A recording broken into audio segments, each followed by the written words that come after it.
This has been one of the hardest secrets I've ever had to keep, and I'm really excited to finally let it out.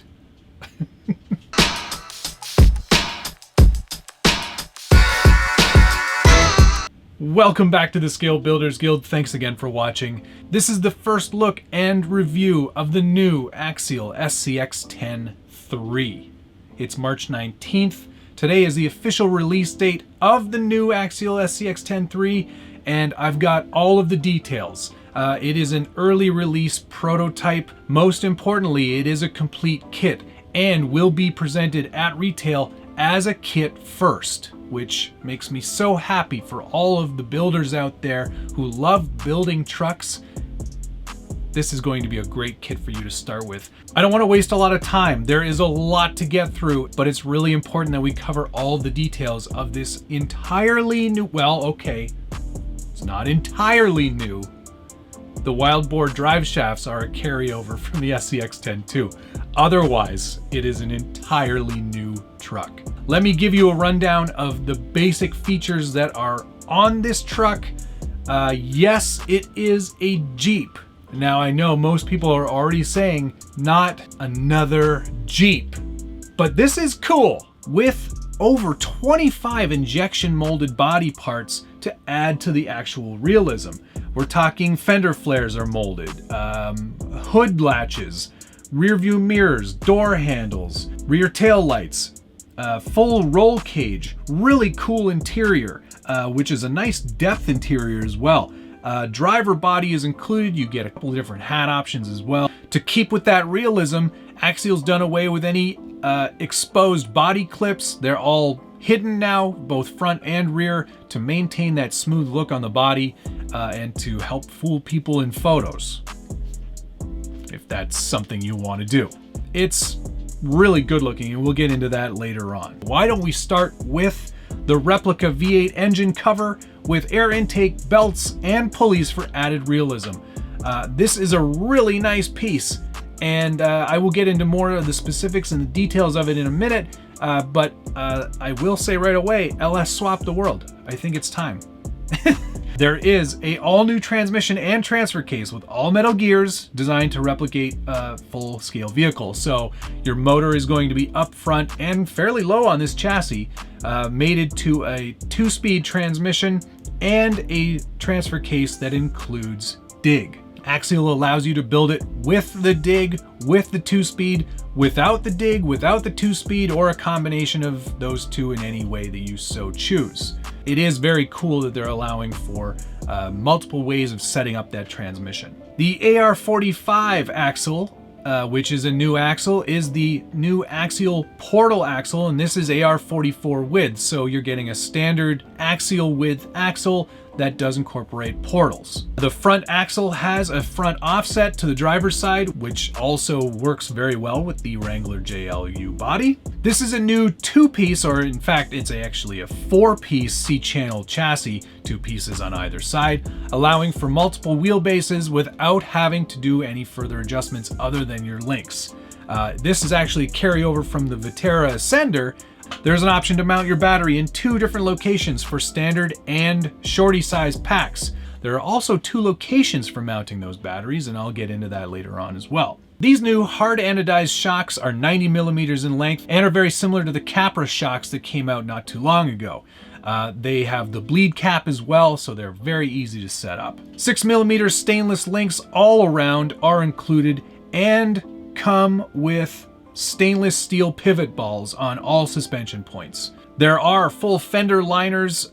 They are injection molded as well, and they also include mounting points for rock lights if that's something that you're into as well. I'm sure we'll see that accessory come out later on down the road. New rock sliders as well that integrate into the actual slider case. These are CRC style, and it also comes with CRC front and rear bumpers. These are licensed KMC XD Machete beadlock wheels, 3-piece plastic wheels, and they come in this nice satin chrome finish. New center caps as well with those wheels. It's actually a very nice looking wheel. These are licensed Nitto Trail Grappler tires, now 4.75 inches in height and 1.7 inches wide. These are definitely a better tire than the previous Nittos. They're a bit wider, so you get a lot more traction pattern on the actual rock. They do have better grip, still very much in Axial's R35 compound, so not the softest compound, but certainly not the hardest either. The suspension geometry has been optimized for those new portal axles, so you will also get 45 degrees of steering angle, and to help aid in that steering, you get a 23 and a 25 tooth metal steering horn included. If you do want to run an alternate body to the Wrangler Rubicon body, Axial does include a set of body posts, so you can run any standard body. And like I said earlier on, other than the Wild Boar HD drive shafts, there is nothing carried over from the previous vehicle. I've been told by the designers that all the plastics are now coming out of the Losi factory, so we are seeing a higher quality of plastic overall. Let's get into all the details and my thoughts on each of these new things going forward. First of all, I can't show you what the box art looks like because mine was a pre-production unit, so it came actually, this is kind of funny.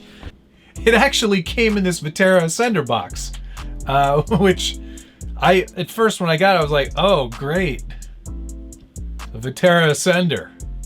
I can say though that the construction of the kit did go very well. This is a whole new kit, so it was an entirely new experience from building an SCX10 II or even an SCX10. There's a lot of new things to go through, and with that in mind, I have filmed every single step of the build from beginning to end, and I'll release a series of build videos. So before the release of the truck to the actual public, you'll be able to see how this whole truck goes together, and I'll offer a commentary along with that as it goes. Those will be coming out soon. Be sure to check the channel. And hey, of course, if you're enjoying this video, hit the like button, subscribe if you haven't already, and hit that notification bell so you'll get updates whenever these new videos regarding the SCX10III come out. Like I said very early on in this video, there are a lot of pre-production parts on this truck that were included to make sure I had a complete kit to build. I did have to do some drilling and tapping on some of the components that are built in the more rigid plastic. That you will not have to do, and that's something I won't cover in the build videos because it's not something that is required going forward. That's the end of my public service announcement. All right, so first and foremost, let's take a look at this body. It is incredibly well detailed. The body comes pre-cut. You won't have to do any trimming whatsoever, which is a really nice touch. These bodies can be hard to trim out. I know that the UMG 10, there were definitely some issues getting that little tiny bit of Lexan around the bottom of the grill to stay intact. You don't have any of those problems or any of those worries here. Already done for you. And in my mind, I do have to say this is probably the best looking Lexan body that I have ever seen. And it's mostly down to those extra added molded bits. It really does make the body look real.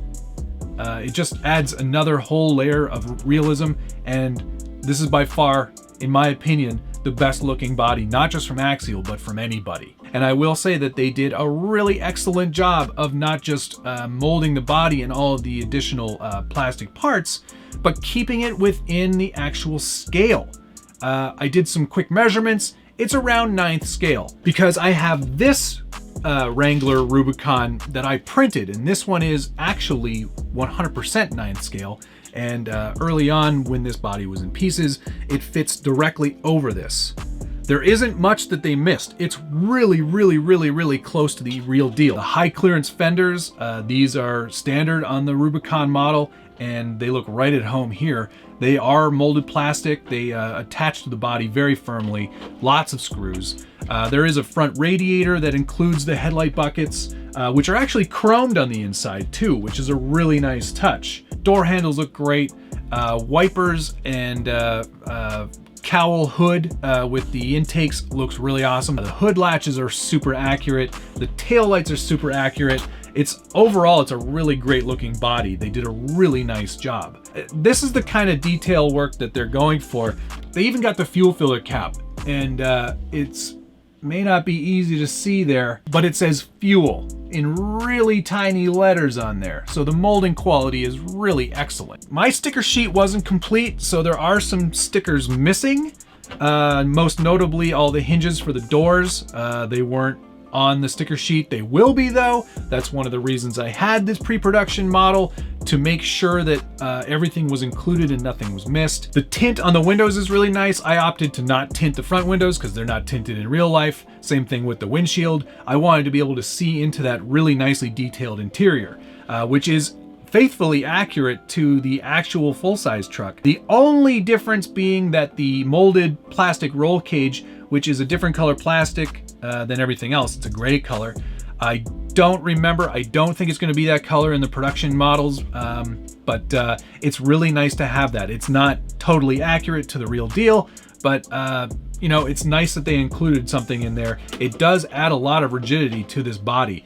I will say that this is probably Axial's most rigid Lexan body to date, and it's mostly because of all the plastic additions they've added and the full interior plate, which is very, very rigid itself. There is a molded in driver, similar to the UMG 10. No Army helmet, thank goodness for that. Nice molded steering wheel as well, and tons of stickers that really help faithfully recreate the actual full-size dashboard. It's a good looking interior and leaves still a ton of room for customization. Of course, the body comes unpainted. I did this kind of cool theme that I saw on a Gladiator actually on Instagram, and just said, you know what, I want to replicate that. I want to duplicate that. So got out the airbrush, mixed up my own paints using Proline paints. I did do a final coat in Tamiya PS paint because this Proline paint does not stick very well. I did as much prep as I could. It's holding up beautifully. It has got a lot of miles on it now, but paint's holding up really, really well, mostly because of that top coat of Tamiya PS. I took some time to model the driver after myself. I'm using that head that used to be on the body that I would use for other builds. I thought it was a nice addition to the inside of the truck. I have a Wrangler, so why not put me in a Wrangler? I'm very happy with how that turned out as well. Again, I used Proline paints, just brushing them on actually. And there will be a full demo of all of the painting of that interior in an upcoming instructional video on the full build. So now that we've got the body covered, let's get into the details of this brand new chassis. The thing that strikes me the most is this replica V8 engine. This is a really nice set of molded pieces that's designed to cover up where the motor and the steering servo go. It was designed to look like a LS small block, big block, I don't know. It looks like a V8 engine. There's 8 cylinder banks. At least I know what that looks like. The pulleys, belts, air intake, valve cover, it all looks really good. It's really nicely detailed, and it's so cool that they include this as a stock part of the kit. This is gonna really appeal to the scale builder that's looking for more realism right out of the box. There are a lot of great aftermarket 3D printing sources for these types of motors, but this is just really taking it to the next level from the manufacturer. It's very cool. One thing that you notice though is that on the servo side, there is no other cover. And that was with the intention of being able to fit multiple size servos in that location. The Axial didn't want to limit it to a certain size in terms of the height, and they did design it around a Spectrum servo that was a bit taller than most, so they could compensate for that. I think that that's a great aftermarket option for a 3D printing designer, sort of like James Knight maybe, to come along and create that second valve cover if you aren't using a super tall servo, or even if you are. I think it would just complete the look so you don't see a servo at all. Moving on to the rest of the transmission, as I told you earlier on, it is a 2-speed capable transmission with optional dig. If you're not familiar with dig, I did cover it in my Axial Capra video, which I will put a link to right up there so you can check that out at your leisure. Essentially, what the Axial dig allows you to do is lock out the rear axle so you can actually turn basically on the actual pivot point of the truck.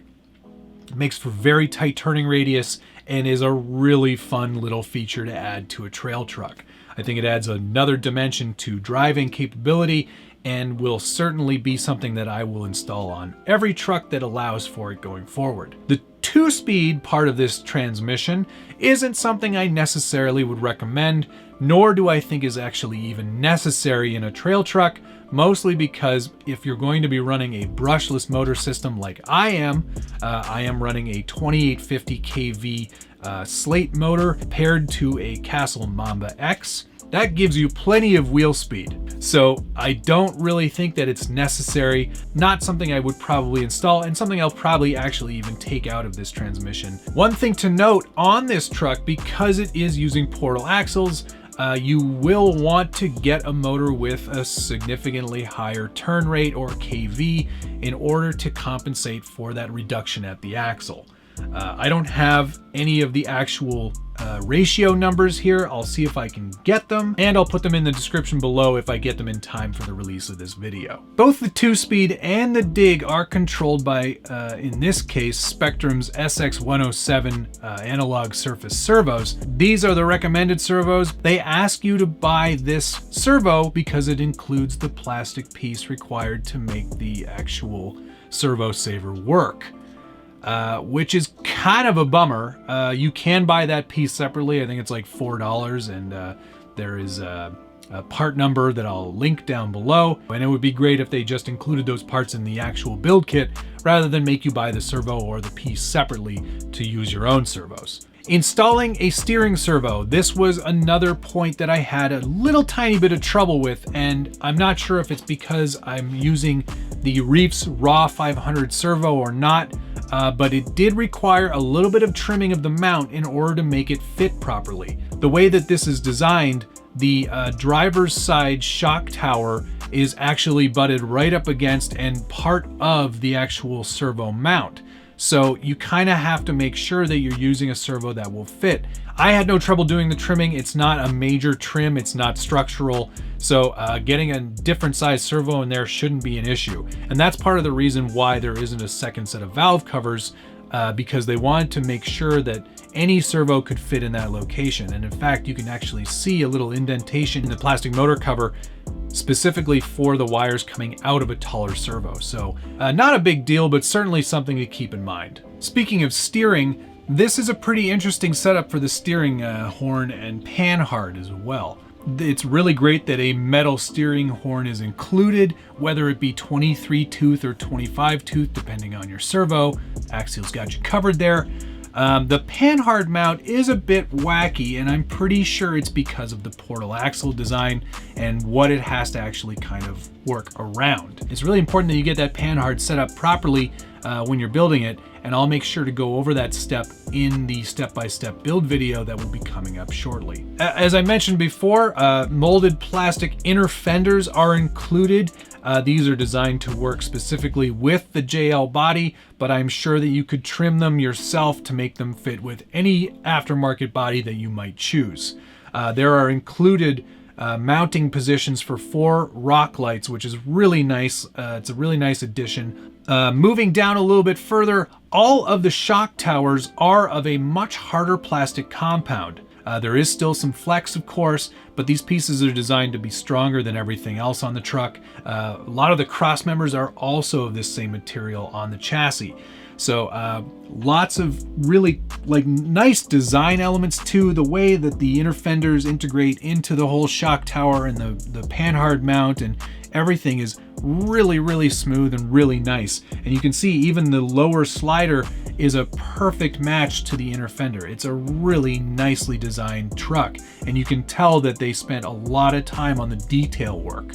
This is a much more high clearance chassis, very similar in geometry to the VS410 Pro from Vanquish. The chassis itself is nice and rigid, lots of cross members to help aid in that. There is a bit of flex built in. I'm sure that that's fairly common amongst all trucks. It's not going to be a deal breaker by any means. This is a pretty robust truck and very heavy overall. That chassis is really nice. The best feature about it, of course, is that carryover from the Viterra Ascender that allows for a telescoping rear end, change out your links, and you've got a longer truck.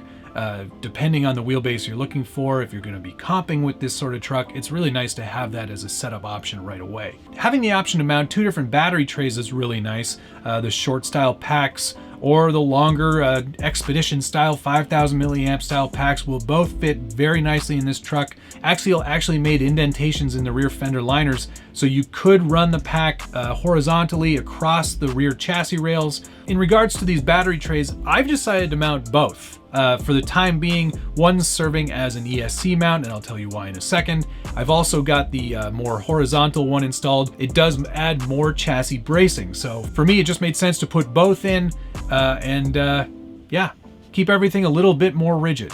And if I choose, I can kind of change the battery position based on what size battery I've got charged and ready to go. Axial includes this handy waterproof radio box. There are a few disadvantages to using this though. It does limit the amount of space on the passenger side for your ESC. So for now, because I am using this receiver box, I did put my Mamba X on the left side where the shorty battery tray is, just because it was a nice, easy location to put it in. I would prefer to have it on this side, and because I am using a waterproof receiver, this receiver box isn't totally necessary.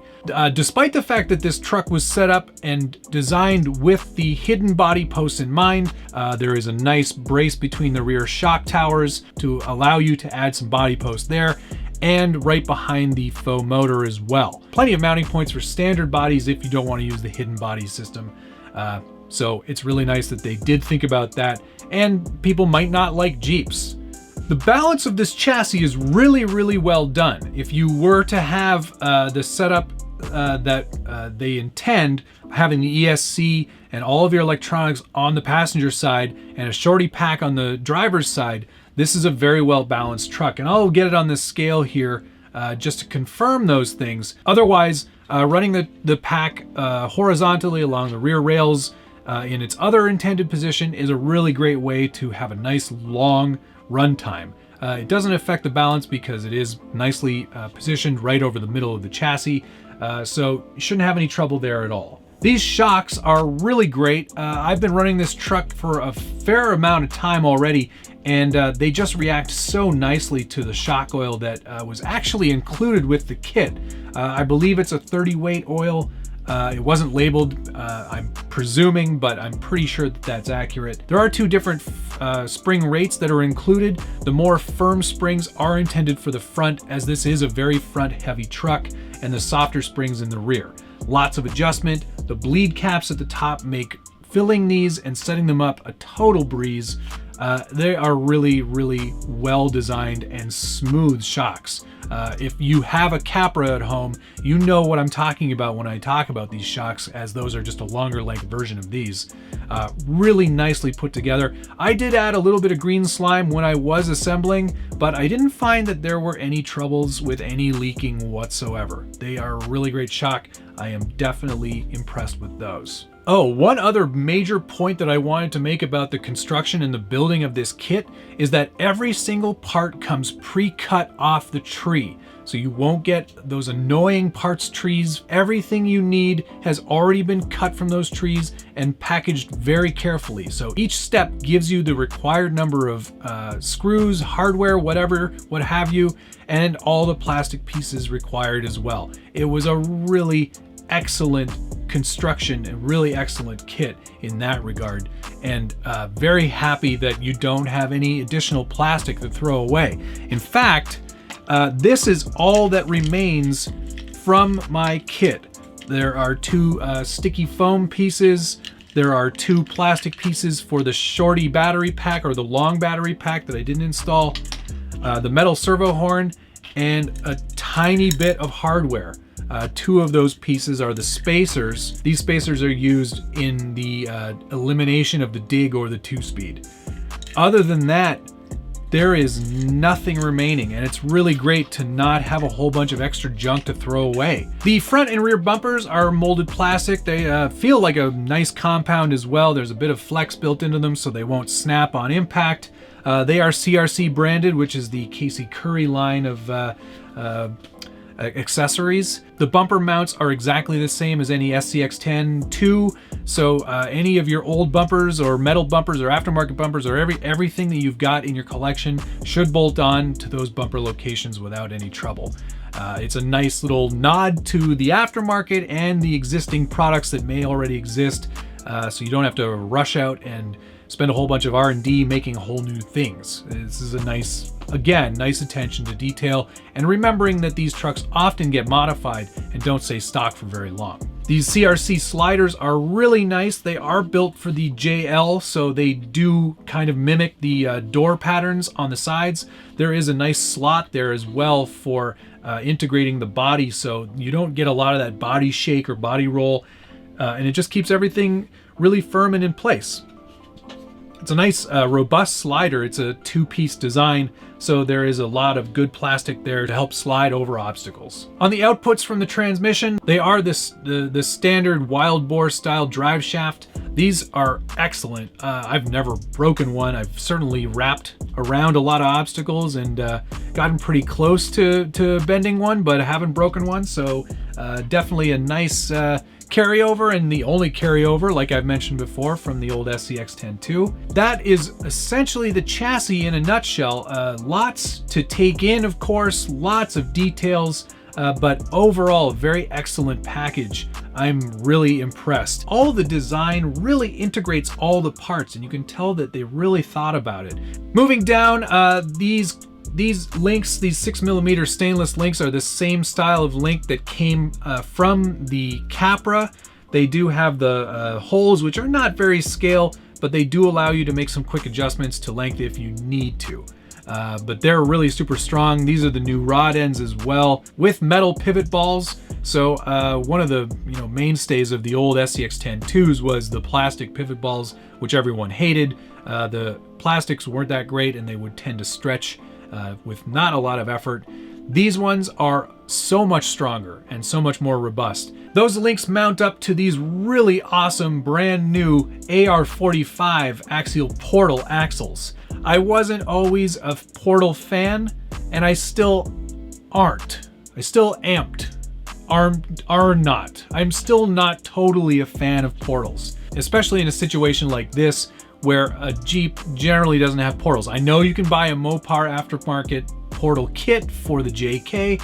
Not sure if it's been ported over to the JL yet, because it is in the manual that there will be a portal-less AR45. So if you don't like portals, you will be able to get a straight axle setup, maybe as an aftermarket option that will work with this chassis, which is also something to look forward to. It just means that they're, again, thinking about the customer and thinking about having those options ready to go from the factory. I really like the attention to detail on the offset front diff. It's a really good looking axle, and because it's axial width, aside from being a portal, there's nothing much different about it. Nicely molded plastics, great steering angle, and tons of steering actually. Mostly because of this raw 500 reef servo that I'm using.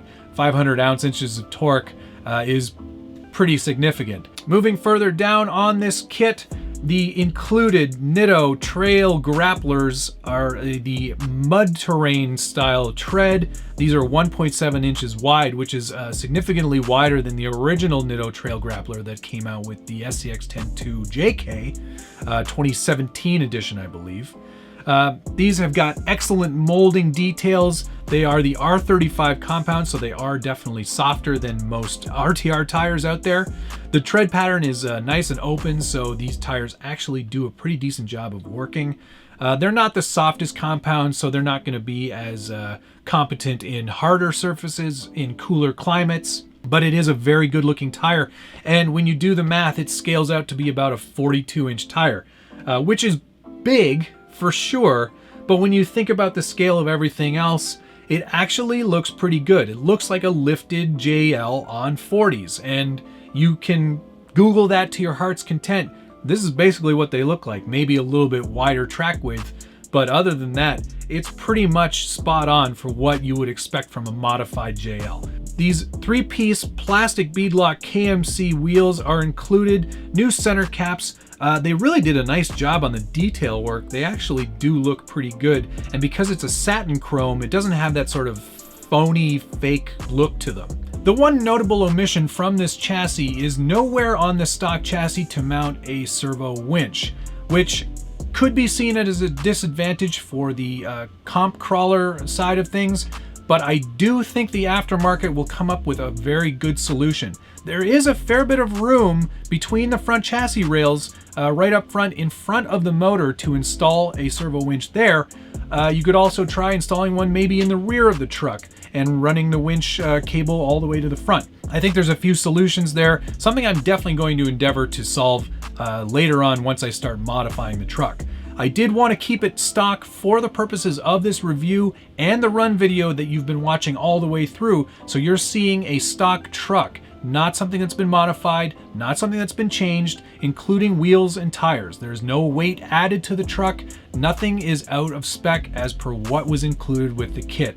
I wanted to make that very clear that all of the stuff you're seeing is stock running gear.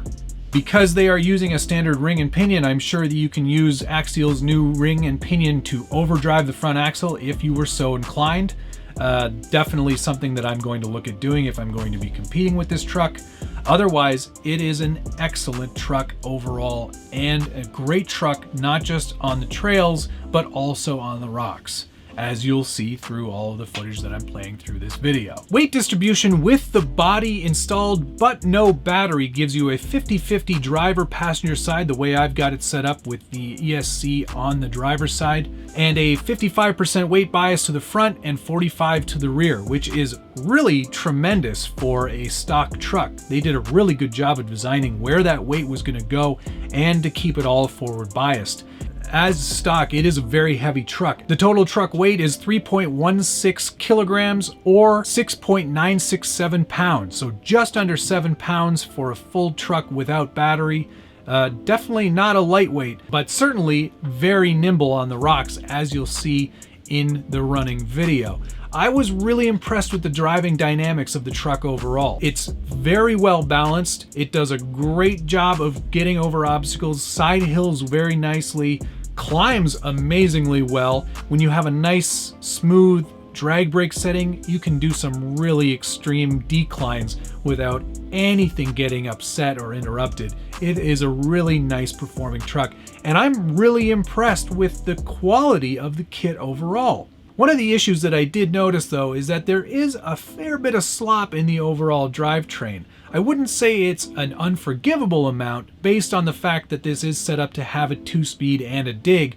Some of the gears have to be cut a little bit wider in order to allow those things to engage much smoother when you're driving the truck at speed. As long as you keep momentum, it doesn't really come into play. It's certainly not something that I'm going to worry about in a typical trail run. As far as the 2-speed portion of the transmission, the 2nd speed or high speed I think is totally unnecessary. It's not something that I would ever really consider using. It's nice to have if you like to go fast and bash it around a little bit. I'm sure that's something that will definitely please you, and it's nice that Axial gives you that option to omit if you don't want to use it. So if you don't use it, you will in fact lose it. Otherwise, aside from those two things, this is a pretty great truck, and definitely one of the trucks that I would highly recommend if you're looking to either A, get into this hobby, or B, buy the latest thing on the market. It's going to be a big seller. I can definitely see that. Lots of great scale details, lots of attention to other details, and a very robust, strong truck that should hold up. It's pretty awesome. Yeah, it's worlds away from what Axial was doing before, and the SCX10III was definitely a great truck. This one's going to prove to be even better, I think. So I hope you will stay tuned for the exhaustive build videos. Filming every single portion of this build from beginning to end is a lot of work. There will be a voiceover that will go along with it so you can follow along. It's going to be long. It's detail oriented for sure, and certainly something that you'll want to catch coming up very soon. Thank you so much to Axial for allowing me to be part of the development of this truck and to see it come to market and to have one first, I think is a really special honor. I cannot thank them enough for allowing me to be part of this project. I look forward to seeing more of these out there. And if you've got any comments, be sure to post them down below. I love reading through your feedback and I try to answer as many of them as I can. Thank you so much for watching. We'll see you again soon.